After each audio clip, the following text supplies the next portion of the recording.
வணக்கம். நான் அருப்புக்கோட்டை அண்ணாமலையார் ஜோதிட நிலையத்திலிருந்து உங்கள் ஆஸ்தான ஜோதிடர் ஜெய்சங்கர் பேசுகிறேன். இந்த பராபவ தமிழ் புத்தாண்டில் தொழில்காரகனாகிய சனி பகவானை ஆட்சி வீடாக கொண்ட கும்பராசி நேயர்களே வணக்கம். இந்த ஆண்டில் உங்களுக்கு என்னென்ன பலாபலன்கள் கிடைக்கப் போகிறதுன்னு பார்த்துருவோம். அதுக்கு முன்னாடி இந்த வருஷம் நடைபெறக்கூடிய சில கிரக பயிற்சிகள் எப்படின்னு பார்த்துருவோம். முதல்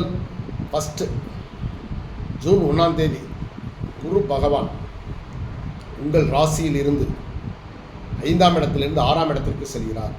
ஜூன் 1ஆம் தேதி. பிறகு அக்டோபர் 31ஆம் தேதி அவரே குருவே அதிசாரமாக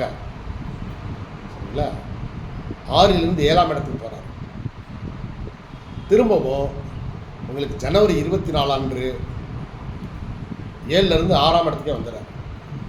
சனி பகவான் உங்கள் ராசிக்கு இந்த வருடம் முழுவதும் உங்கள் ராசிக்கு 2ஆம் இடமான 7.5 சனியின் கடைசி பாகத்தில் இருக்கார். இந்த வருஷம் பூரா நிற்கிறார். அடுத்தபடியாக டிசம்பர் 5ஆம் தேதி அன்று ராகு பகவான் உங்கள் ராசிக்கு 12ஆம் இடத்தில் சஞ்சாரம் செய்கிறார். கேது பகவான் 7ஆம் இடத்திலிருந்து 6ஆம் இடத்திற்கு வருகிறார். இது உங்களுக்கு இந்த வருஷம் நடைபெறக்கூடிய கிரக பயிற்சி. இதனால் என்ன பலன்கள் அப்படின்னு பார்த்தீங்கன்னா, தொழில் வியாபாரம் சற்று குறைவு, சற்று சுமாராக தான் இருக்கும். கணவன் மனைவிக்குள் இருந்த பிரச்சனைகள் நீங்கும்.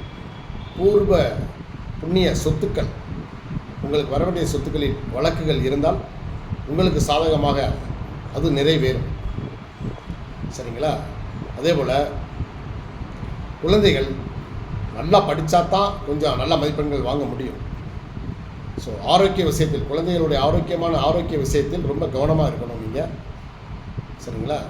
நம்ம கடன்